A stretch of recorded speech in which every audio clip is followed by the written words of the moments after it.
Hello, I'm Chris Phillips. I'm here with Ben Davis, and we're talking about this season's 2016 Renault UK Clio Cup Championship, and we're just having a chat about this season's expectations and hopes and dreams, and hope they all come to fruition. So we're here on Tuesday the 1st of March. A new newspaper's launched today. Hope you can see that. New day.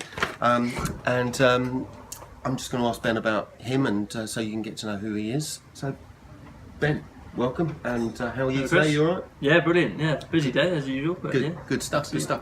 So, tell us about you and a little bit of background about your racing career and how you got along today. Yeah. Well, I'm 22 years old. I'm still a bit of a law student. In my spare time. Racing's been very much part of my life since as young as I can remember. Watching Formula One, watching BTCC, and ever since I started karting when I was about 12 years old, at a sort of junior karting championship at Castle Combe. I've always been BTCC is my dream. That has always been my dream. You like a roof over your head rather than the wind in your ear, so to speak. Yeah. I just found it more exciting. I love F1. Don't get me wrong, but I just found BTCC offered that real excitement that really gets you going when you're watching it. And it's always been a dream of mine to race in that. So that leads you to where you are today, approaching the 2016 Renault UK Clio Cup Championship, which accompanies and supports the British Touring Car Championship, which is fantastic. But tell us about your successes today in go-karting and other championships. I didn't really follow a conventional route. I sort of did, like I say, that little Castle Combe Junior Championship got me hooked. Right. And then my brother also races. He's sort of 18 months older than me. Oh, fantastic. So he got a junior TKM short circuit kart.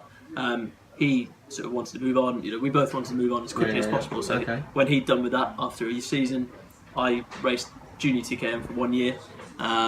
And then as soon as once we finished with that, we moved on to 250cc gearbox karts, which are mind-bogglingly fast. Okay. And I did one season of short circuit, and I went straight to long circuits. Okay. So I'm racing 130 mile an hour superkarts around places like Silverstone, Donington, Thruxton.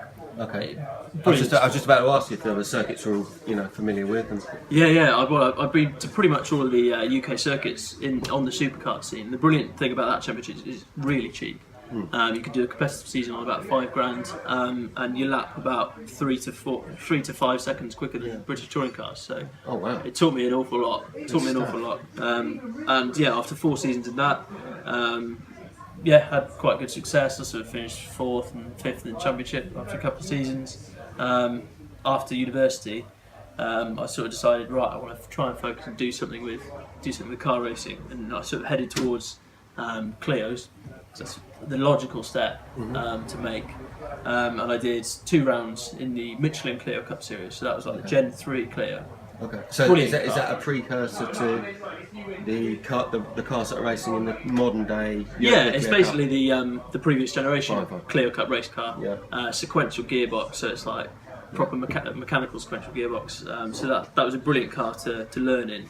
The feedback it gave you could tell it was a proper race car. So I learned a lot from just those 2 rounds. And what was your track record like in the Michelin Cup? How did you get on in that? Pretty good actually, yeah. My first ever car race meeting, it was actually broadcast live on Motor TV. Oh, fantastic.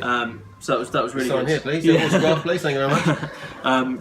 That was really good coverage, and I think I finished like 7th in my first ever race out of about 18 cars. Okay. So that was a pretty good effort, sort of, which I was really pleased with, and that helped sort of springboard things a bit quicker.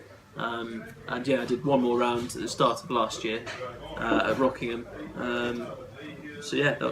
And then I'd look towards UK Clio Cup. So it whetted your appetite. Very much so, yeah. Good stuff. So it's a family affair.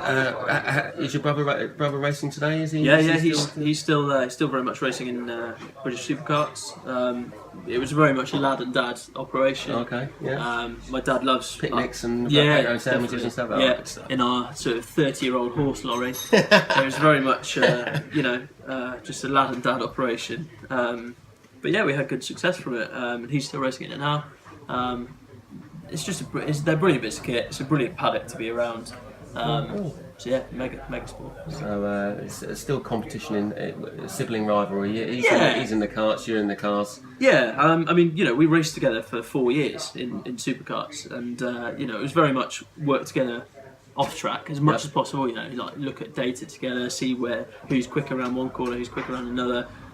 Think about setups, because there's a lot to do on a supercar. It's not like a short circuit car. You can change quite a lot of settings on it. So yeah, it was important to work together off track, but on track, very much sibling rivalry. And whilst I enjoy motorsport and I enjoy watching racing on TV, tell us about the differences between a go-kart setup and a car setup. What would you have to do that's different between car and Everything. Everything. Yeah, absolutely everything. It's completely different.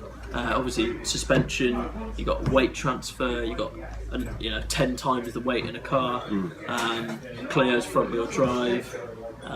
Everything is different. I mean, obviously the principles of driving: oversteer, still oversteer; understeer, still understeer. But yeah, beyond that is very different. Very different. Well, good.